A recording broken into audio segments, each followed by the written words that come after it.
Hello everyone. We have actually selected the disruptive innovation for the energy sector, and we have under that we have chosen the mini and the microgrids for the renewable energy resources. So first of all, we need to understand what exactly is a mini and a microgrid. So a mini or a microgrid is basically used to transmit surplus electricity from the smart grid to any small electricity consuming area, and these can be basically commercial energy uses in terms of small factories, or the public for public uses in terms of such as a battery charger for electric vehicle. They Some of the various sources that we are trying to tap are biomass power generation sources, wind energy, solar energy, and small hydroelectric power stations. So what our idea would be to go ahead and tap these electricity generators, and then wherever the requirement is, we'll redirect those that surplus electricity to that particular area.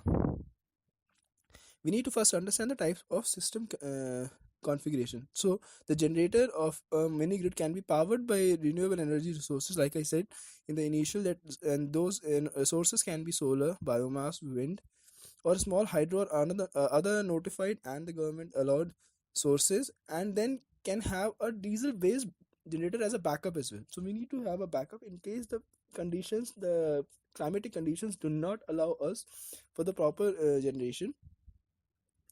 And they can be hybrid systems as well, where we can use a combination of two or more of these resources, such as solar, wind, or solar biomass, or a solar hydro, to improve the system reliability, and also for the backup. So for a DC microgrid, we'll be acquiring a 24-volt DC supply up to 1 kilowatt, and for 72-volt up DC up above, from basically from 1 kilowatt to 10 kilowatt power. And for AC microgrids, we'll be having single phase 220 volts up to 10 kilowatt, and three phase 440 volts beyond, above, that is above 10 kilowatts. And microgrids are basically recommended where loads are closely located. The types of consumers, like I previously said, uh, a mini grid can provide the electricity service to consumers for various purposes, and there will be seven categories which we have identified for fixing tariff as well as the billing. And those can be households, lighting, for mobile charging, TVs, fans, and other home appliances. For agriculture, the major source would be irrigation pumps, and commercial usage can be providing the electricity for the shops, telecom powers, or the in terms of production, we can go ahead with the milling or the rice dehusking, or wood metal workshops, foundries, small and micro industries, village industries, and atta chakkis. Social institutions would be schools, medical centers, public buildings, community buildings, which are located in a very remote area. And sometimes what happens is that you need the infrastructure for a very small thing can be very costly. So for these kind of areas, for very remote areas, the microgrids can be a useful alternative.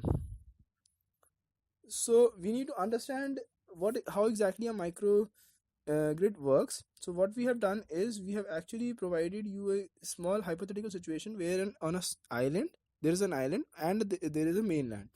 So on the mainland, there is a main power generation and substation, and we also have considered various climatic conditions such as storms. And on the island, there are various critical services. Those critical services can be commercial usages, private, as well as the homes. And also there is a certain independent generation as well.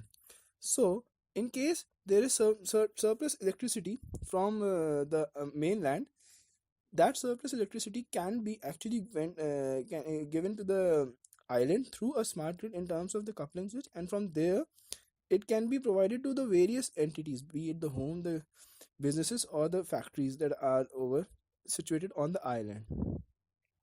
Now, the main technology that we are using in terms of microgrid is the blockchain. Now, what blockchain would do is, we are trying to streamline the whole process of contracts as well as the billing generation and billing submission from the consumer endpoint as well. So we are trying to make sure that people are easily able to access their own bills and pay it as and when they are being requested to do so. So this can actually help us organize, coordinate, and secure resilient peer-to-peer power systems. So if a person sitting in, let's say, Delhi's east zone, I mean eastern part, knows, I mean, gets to know that yes, there is a particular power shortage on the west side, e- through blockchain itself, they can actually be notified, and from there itself, they can transmit the electricity to the central hub. From there, it will be transmitted to the particular region in the on the western side. So blockchain will be decentralized network could disrupt the paradigm and enable customers to sell excess power to each other within a given area. And this can also be linked with the bank account, so the payment can be made directly and smoothly without any interference or any middlemen coming into the picture. And this can also make the existing processes very efficient by serving as a backbone of the smart grid. So we are trying to set up a smart grid. We have a smart grid system, and through this we can actually diagnose where exactly certain issues come up. If there is a power shortage at some point or power outage at some area, we can immediately understand where exactly is the issue and how to go about it. This can also help the companies register and record the ownership and current state of assets, digitize the contracts, and verify and execute metering and billing transactions. So, just to give a brief of how exactly the smart contracts would take place. So, once, let's say, electricity producer is able to provide five households the extra energy that it is giving. So they'll have the data. The first of all, the data will help us understand the electricity requirements of a particular area at various times throughout the year. Now, according with this, the surplus and demand is calculated using the fictitious tokens. So tokens would be helping you to understand the surplus and the demand of the electricity.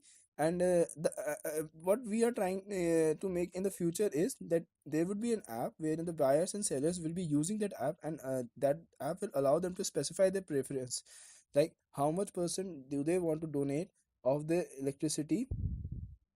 And if there is a power shortage and the prices go up, they can sell more of that.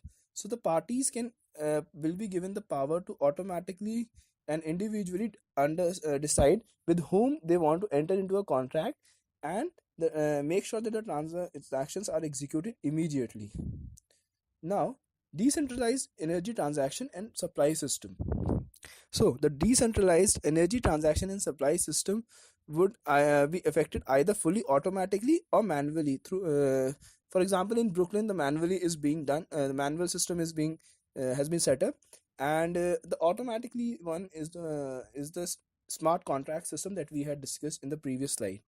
Transactions are recorded on a blockchain in a tamper-proof way, and energy is delivered via the network, that is the power grid. So, energy networks controlled by smart contracts, securing the storage of ownership of records, distributed, secured record of transactions, and payment via cryptocurrencies.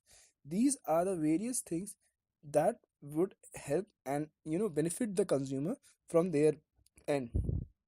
So we can say that the main components of a blockchain based energy system is basically smart meters, smart devices, that is smart homes, that what we are trying to develop in the future, sensor technologies, and smartphone apps.